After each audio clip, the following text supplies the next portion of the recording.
All right, 5 minutes to forgiveness. So, one of the hardest questions to answer when it comes to tshuva and this time of year is where do I begin? And there are probably lots of different ways to answer that question, but what I find to be the best answer for me is in the story of a somewhat obscure hero in Tanakh.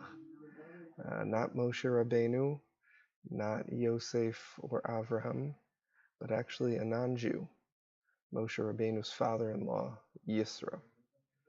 See, Yisro was known for really one word, the word that comes before his name in the parsha named after him, Vayishma, and he listened.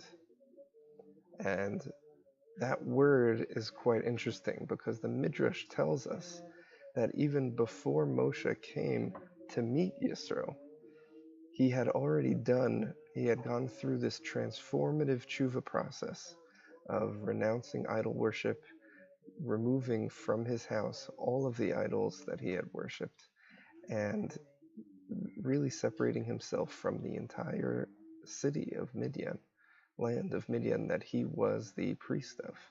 So much so that they excommunicated him from their community, which is what forced his daughters to have to become his shepherds instead of being able to hire male shepherds like everyone else did. And yet, the Torah doesn't mention his actions. It doesn't mention the tremendous sacrifice and hardship that he undertook as a result of this tshuva. It just mentions one word, Vayishma, that he listened. And Rashi asks the question, Vayishma Yisro ma shmua shama uva. What did he listen to exactly? And most people understand, most commentators understand that what Rashi was asking wasn't necessarily that we don't know what he heard, but it was more that we don't understand why his hearing was significant. Everyone at that time heard the events of Yitzias Mitzrayim, of leaving of Egypt. So why was it significant to mention that Yisro heard those events as well? And the answer really is quite simple if you think about it. Because while the whole world heard what happened to the Jewish people and how Hashem is rightfully the Almighty creator of the world, which was shown by these events, Yisro was the one who truly listened. He internalized the message, and it brought about this tremendous change in his life. And this theme of listening, of hearing, is the message that we must be taking into account when it comes to beginning our tshuva process, much like Yisro. And this is not a subtle hint. This is actually mentioned explicitly in the Torah. The Parshios of Sefer Devarim, deliberately read in the weeks leading up to Elul, in the summer weeks, repeatedly emphasize this message of the importance of listening. We know in Ve'eschanan we read the most famous line, perhaps in all of Torah, of Shema Yisrael, Hashem Elokeinu, Hashem Echad, starting with the word Shema. Listen. Don't just know that God is one. Don't just act upon that, but first listen. Be silent and take it in for a minute. We also know the Parshas Eikev, V'haya Eikev Tishmu'un, that all the bracha that comes to us is if we listen. The first step before performing is listening. And even Parshas Re'eh, the Parsha famous for talking about sight, of seeing, Re'eh Anochi Nosein Lifnechem Hayom.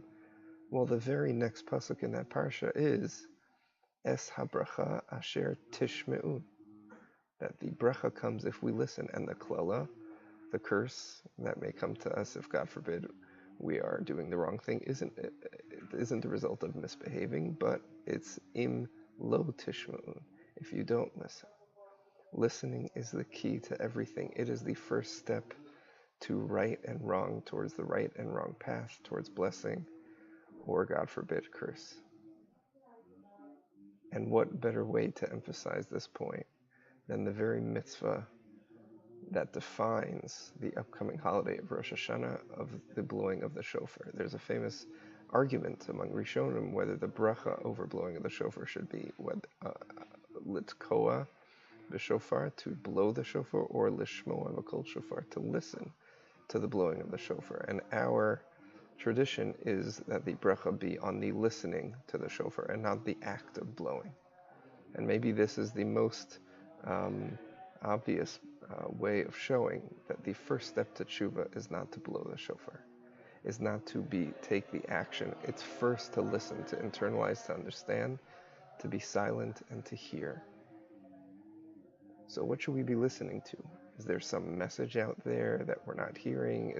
Is God communicating to us and we just need to tune in to the proper station? That might be true, and that might be a good idea to be a bit more observant. But I'd like to suggest two different things to listen to. First, let's listen to our own prayers, our own tefillot. We know that we're supposed to be praying out loud, at least in a whisper, if not in a regular voice. And that means we have a chance to listen to the words that we're saying. Perhaps that's one of the reasons why we should be praying out loud. And I'd like to suggest to listen, if we can't listen to everything, then to listen to the prayer of Modim towards the end of Shemona Esrei. Modim anachnu lach she'atahu Hashem Elokeinu le'olam va'ed. Right? We thank you that you are our God.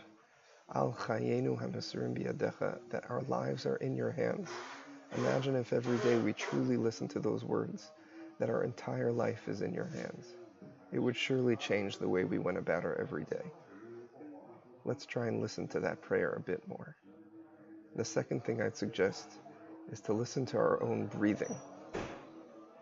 Yes, you heard me correctly. To listen to our breathing, to be silent, so silent, to find a quiet place that is quiet enough that we could hear ourselves breathe. This is obviously connected to something that I've been involved in this community of Givat Shmuel, of meditation, which is based on the act of breathing, and the very well-known act of mindfulness, where we're calmly and silently observing our thoughts, staying in the present moment, not skipping to the future or the past, but simply focusing on the here and now, and not playing an active role, but simply allowing us to be. This is the first step to achieving clarity in our life. Not simply to act, to be constantly moving and going, but to be silent and to listen. And hopefully we'll be able to take that first step of listening, like Yisro did, and lead ourselves on a journey of tshuva, and to be 5 minutes closer to forgiveness. Thank you.